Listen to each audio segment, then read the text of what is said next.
ప్రజా ప్రభుత్వం కొలువైన నెల రోజుల్లోనే అభయహస్తం గ్యారంటీల అమలుకు శ్రీకారం. రాష్ట్ర ముఖ్యమంత్రి శ్రీ యనుమల రేవంత్ రెడ్డి గారు, ఉప ముఖ్యమంత్రి శ్రీ బట్టి విక్రమార్క మల్లు గారు మరియు రాష్ట్ర మంత్రివర్గం చేతుల మీదుగా ప్రజా పాలన ప్రోగ్రాం ప్రారంభం. డిసెంబర్ 28, 2023 నుండి జనవరి 6, 2024 వరకు ప్రజా పాలన దరఖాస్తుల స్వీకరణ. ఈ ప్రజా పాలన దరఖాస్తులో మహాలక్ష్మి, రైతు భరోసా, ఇందిరమ్మ ఇండ్లు, గృహజ్యోతి, చేయూత గ్యారంటీల లబ్ధి కొరకు అప్లై చేసుకోవచ్చు. ప్రగతి పదం, సకల జనహితం, మన ప్రజా ప్రభుత్వం.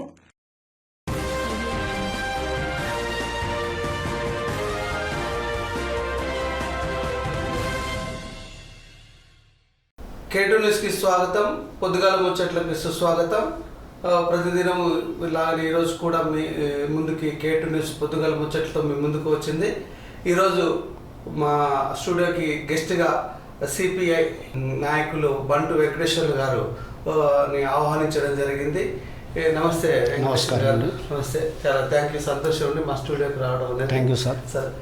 మనం ప్రధాన వార్తల్లోకి వెళ్ళే ముందు ఒక ఇష్యూ, స్కూల్కి సంబంధించినటువంటి ఒక ఇష్యూని చూద్దాం. ముందుగా విజువల్స్ చూద్దాం, తర్వాత దాని మీద వెంకటేశ్వర్లు గారు దాని గురించి విశ్లేషిస్తారు, మాట్లాడతారు. సార్, ఇది నిన్న స్కూల్లో సాంఘిక సంక్షేమ పాఠశాలలో ఉన్నటువంటి విద్యార్థులకి పరిస్థితి చాలా దయనీయంగా ఉంది. అక్కడికి వెళ్తే వాళ్ళు ప్రిన్సిపల్ కూడా మా మీడియాని ఎల్లో చేయలేదు. ఫస్ట్ బుకాయించారు, తర్వాత మేము విజువల్ చూపించారు, ఏదో కొంతమందికి ఉంది అన్నట్టుగా మాట్లాడారు. అసలు ఏది దారుణమైన పరిస్థితి ఒకసారి మీరు చూడండి. పిల్లలు అక్కడికి వెళ్తే ఆ లాగులు కూడా మీకు మరీ చూపిస్తున్నారు, వాళ్ళకు ఉన్నటువంటి దారుణమైన పరిస్థితి, ఎలర్జీస్. ఒకసారి మీరు చూడండి. ఇది చేతులు ఏదో కింద మొత్తం అది మనం చూపించలేని పరిస్థితుల్లో మనం ఉన్నాం. చేతుల్లో మొక్కలు అంతా కూడా భయంకరంగా ఉంటుంది. ఇది పిల్లది ఇది ఒక విజువల్. అందరు లాగులు కూడా బీకేసి మరి అంటే అండర్ దాంట్లో భయంకరంగా ఎలర్జీస్, దాని గురించి పట్టించుకున్నారు. ఇది అంటూ అది ఊళ్ళల్లో పాకిపోయింది. ఊళ్ళల్లో వాళ్ళ ఇంటికి వెళ్తే ఇంటి చుట్టుపక్కల వాళ్ళందరికీ కూడా ఎలర్జీ ఫామ్ అయింది. బాధితులు చెప్తున్నారు. అదే ఇంకో విజువల్ కూడా చూద్దాం. ఇదే స్కూల్కి సంబంధించింది. ఇది ఫుడ్ ఎంత వేస్ట్ అవుతుంది అనేది మనకు చూడండి. ఫుడ్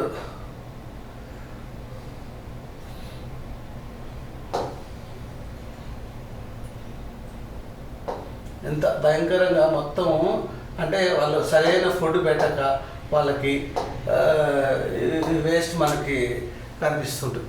ఏంది పరిస్థితి, స్కూళ్ళ పరిస్థితులు ఎలా ఉన్నాయి? దీని మీద ఒక ప్రజా సంఘం నాయకుడిగా, ఒక సిపిఐ నాయకుడిగా మీరు ఏ విధంగా స్పందిస్తారు? ముందుగా కేటు న్యూస్కు నమస్కారాలు. మన మిర్యాలగూడెంలో హనుమాన్పేట దగ్గరలో ఉన్నటువంటి సాంఘిక సంక్షేమ హాస్టలు, ఆ హాస్టల్లో సుమారు 681 మంది విద్యార్థులు అందులో ఉన్నారు. ఆ విద్యార్థులది పరిస్థితి దయనీయంగా ఉందని చెప్పేసి కేటు న్యూస్కు తెరటం వలన ఆ కేటు న్యూస్ వాళ్ళు ఆ యొక్క హాస్టల్ దగ్గరికి పోయి ఆ ప్రిన్సిపాల్ గారిని, అయ్యా ఇక్కడ లోకల్లో చాలా సమస్యలు ఉన్నాయి, ఈ సమస్యల మీద మాట్లాడదామని చెప్పేసి, అసలు మేము తెలుసుకుందామని చెప్పేసి లోపలికి పోతాయేందుకు ఈ కేటు న్యూస్ వాళ్ళు పోయేందుకు పర్మిషన్ అడగగా వాళ్ళు నిరాకరించి వాళ్ళని లోపలికి అనుమతించలేని సంఘటన ఉన్నది. ఎందుకంటే ఇవాళ మనం చూస్తూ ఉన్నాం, కేటు న్యూస్ వాళ్ళు మాకు విజిలెన్స్ చూపించారు. వాస్తవానికి పిల్లలకు నాణ్యమైన భోజనం పెట్టాలని చెప్పేసి వాళ్ళు ఆనాడు గురుకుల పాఠశాలలు మరి ఈ యొక్క తెలంగాణ రాష్ట్ర ప్రభుత్వం ప్రతిష్టాత్మకంగా మరి మొదలుపెట్టింది. మరి మొదలుపెట్టిన తర్వాత ఈనాటికి కూడా ఇవాళ చూస్తే మొత్తం వెనకట మేము 30 సంవత్సరాల క్రితం ఎస్టీ హాస్టల్లో మేము చదివినప్పుడు ఏ విధంగా నాణ్యత ఉందో ఇవాళ అదే నాణ్యత ఉన్నది. అవాళ కంట్రోల్ బియ్యం పెట్టారు, కంట్రోల్ బియ్యంలో దొడ్డు రకం బియ్యం పెట్టారు. ఇవాళ సన్న రకం బియ్యం అంటారు, సన్న రకం బియ్యంలో అన్నీ కల్తీ బియ్యం, దాంట్లో నల్లటి గింజలు రావటము, రాళ్ళు రావటం, మరి వాటిని విరిగిపోయినటువంటి నాసి రకమైనటువంటి బియ్యాన్ని తీసుకొచ్చి విద్యార్థులకు పెడతా ఉన్నారు.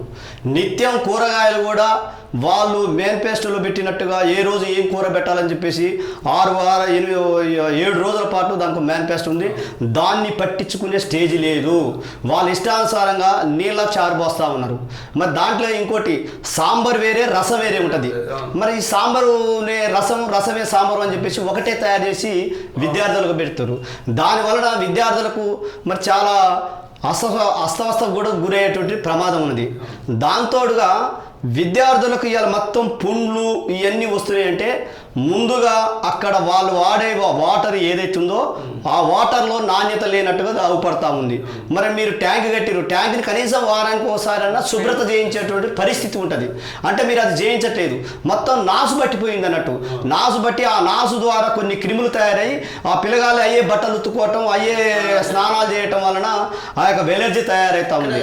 ఈ భాగంలో మొత్తం ఇక ఒళ్ళు మొత్తం బాగుంది. వీళ్ళు ఒక్కడికని కాదు, కొంత ఆర్థిక పరిస్థితి ఉన్న వాళ్ళేమో ప్రైవేట్ హాస్పిటల్ చూపించుకుంటారు, లేని వాళ్ళేమో హాస్టల్లో చూపిస్తారు. కనీసం విద్యార్థులకు డాక్టరు అందులో ఉన్నడా లేడని తెలిసే పరిస్థితి లేకుండా పోయింది. అంటే అతను డాక్టర్ అనేది అర్థం కావట్లేదు, స్కూల్ టీచర్ అనేది అర్థం కావట్లేదు, మాతోటి విద్యార్థి అనేది అర్థం కాని పరిస్థితిలో ఇవాళ అక్కడ ఉన్నది.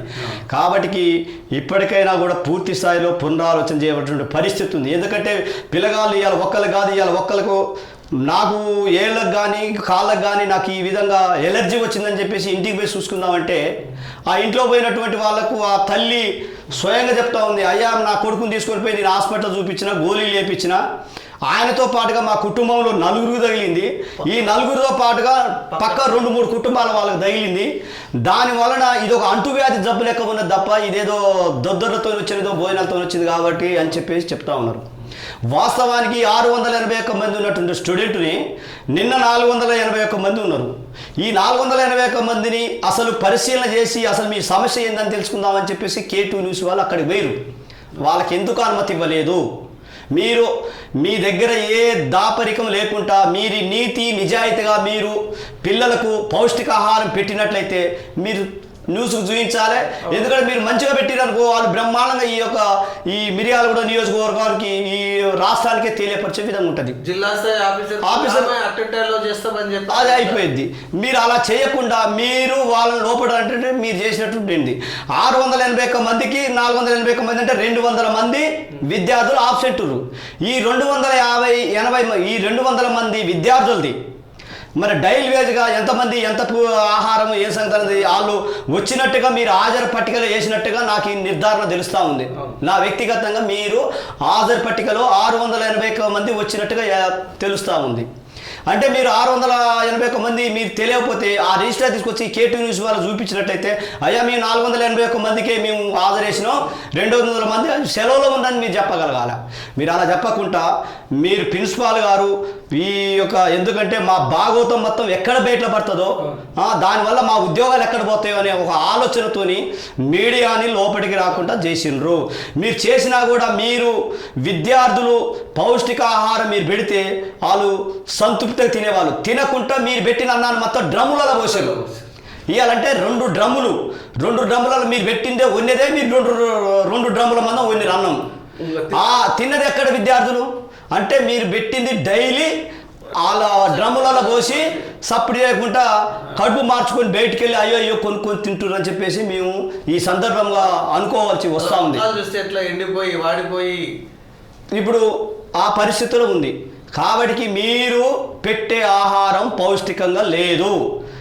మీరు మేనిఫెస్టోలు ఇచ్చారు, నెలలో ఒక్కసారి మటన్ పెట్టాలని చెప్పారు. ఎక్కడ పెడతారు? మీరు 2 సంవత్సరాల నుంచి మటన్ పెట్టలేదట. అది చికెన్ కూడా మీరు మీ ఇళ్లలో అయితే అధికారులు కానీ ఎవరి వాళ్ళు కానీ అధికారులు మీ ఇళ్ళలో ఇష్టం వచ్చినట్టుకుంటారా ఆ చికెన్ తీసుకొచ్చి ఉడకని చికెను కౌశల్యాలతో పోసిన చికెన్ని తీసుకొచ్చి విద్యార్థులకు పెడితే వాళ్ళు తినక అది పారబోస్తుంది తప్ప అది వేస్ట్ అవుతుంది తప్ప దానివల్ల ఎలాంటి ప్రయోజనం లేకుండా పోతా ఉన్నది. అంటే ఇటు ప్రభుత్వం ఇచ్చినటువంటి ఏవైతే వస్తువులు ఉన్నాయో ప్రభుత్వం ఇచ్చేటువంటి బిల్లులు ఏవైతే ఉన్నాయో వాళ్ళ బిల్లులు అప్పనంగా దొబ్బక తింటారు తప్ప విద్యార్థులకు సద్వినియోగం కావటం లేదు. ఈ విద్యార్థులకు సద్వినియోగం కావాలంటే దీనికి ఎప్పటికప్పుడు అధికారులు పర్యవేక్షణ ఉండాలి. గత ప్రభుత్వం ఈ 9 సంవత్సరాల నుంచి కూడా టీఆర్ఎస్ ప్రభుత్వం బీఆర్ఎస్ ప్రభుత్వం వచ్చిన కాచి ఎన్నడూ హాస్టల్లో విజిలెన్స్ లేదు, ఎన్నడూ చేసినటువంటి దాఖలా లేవు. గతంలో 20-30 సంవత్సరాల క్రితం ఎన్టీఆర్ మన టీడీపీ ప్రభుత్వం రాకముందుకు అన్ని విద్యార్థి సంఘాలు ఉండేవి. ఆ విద్యార్థి సంఘాలు పోటుబడి ఎన్నికలలో గెలిచి అప్పుడున్నటువంటి హాస్టళ్లను కానీ స్కూళ్ళను కానీ విజిల్స్ చేసి అక్కడున్న సమస్యలను తెలుసుకొని అధికారుల దృష్టికి తీసుకుపోయేవాళ్ళు.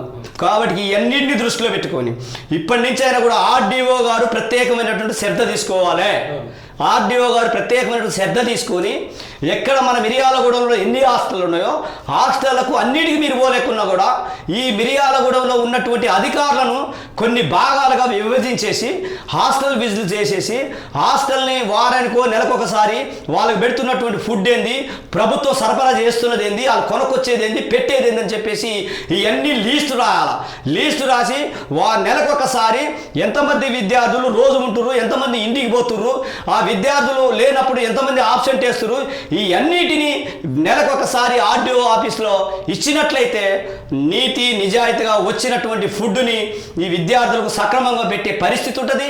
ఆ వైపు ప్రయాణం చేయకుండా అధికారులు మరి లాలుచి పడేసి ఈ విద్యార్థుల నోటికాడి అన్నాన్ని మరి ఏరే నాసిరకంగా పెట్టేసి విద్యార్థుల్ని మరి ఈ యొక్క రోగాల బారిన పడే పరిస్థితి. విద్యార్థి చదువుకోవాలంటే మంచిగా పౌష్టికంగా తిని మెదడు మంచిగా సైకాలజీగా మంచిగా ఉంటేనే మంచి మార్కులు వస్తే మంచిగా చదువుతాడు. అలా కాకుండా మీరు పెట్టిన అన్నం తిని రోజు చేతులు కాళ్ళు ఇవన్నీ గోక్కోవటమే సరిపోతుంది తప్ప ఈ గోక్కోవటం వల్ల చదువు కూడా వస్తుందో రాదో తెలియని పరిస్థితి ఉంది. కాబట్టి మానసికంగా చాలా ఇబ్బంది పడుతుండు విద్యార్థులు. కాబట్టి నిన్న ఈ న్యూస్ వాళ్ళు పోయేటప్పుడు జరిగినటువంటి పరిస్థితి ఏంటంటే విద్యార్థులకు భోజనాలు పెడుతుర్రు, కానీ విద్యార్థులతో పాటుగా స్కూల్లో పనిచేసే టీచర్స్ కానీ ప్రిన్సిపాల్ కానీ వాళ్ళతో పాటుగా తినాలి. తింటే నిజంగా వాళ్ళకు మంచి వంటకాలు పెడుతురని చెప్పేసి అందరూ అనుకుంటారు. అలా కాకుండా విద్యార్థులకేమో ఇక్కడ భోజనాలు పెట్టేసేసి ఈ స్కూల్ టీచర్ కానీ ప్రిన్సిపాల్ కానీ బయటికి పోయి మరి వాళ్ళు భోజనాలు చేస్తారంటే వాళ్ళు ఎంత మాత్రం పిల్లలకు ఏ భోజనం పెడుతుర్రో మనకు అర్థమవుతా ఉంది. దీని మీద ప్రత్యేకమైనటువంటి అధికారులు దృష్టి పెట్టి దీని మీద చూడాలని చెప్పేసి తెలియజేస్తూ, ఎందుకంటే ఈ కేటీ న్యూస్ వాళ్ళు మరి మామూలుగా కాదు ఇది, ఎందుకంటే ఇది ఒక విద్యార్థుల భవిష్యత్తు కాబట్టి వాళ్ళ భవిష్యత్తు మీద నన్ను మాట్లాడటానికి ఇక్కడ పిలిచిరు కాబట్టి ఖచ్చితంగా దీని మీద మీరు అధికారులు తీసుకోవాలి. ఒకవేళ మీరు అలా తీసుకోకపోతే మాత్రం సిపిఐ పార్టీ ఆధ్వర్యంలో అదేవిధంగా దాని విద్యార్థి సంఘం ఆధ్వర్యంలో కూడా అవసరం అనుకుంటే దీని మీద రాస్తారోకోలో ధర్నాలు చేసి పై అధికారుల దృష్టికి తీసుకపోతే ఎందుకు మేము. కాబట్టి దీని మీద కూడా ప్రత్యేకమైన దృష్టి ఖచ్చితంగా అధికారులు పెట్టవలసిన బాధ్యత ఉందని చెప్పేసి తెలియజేస్తా ఉన్నాం.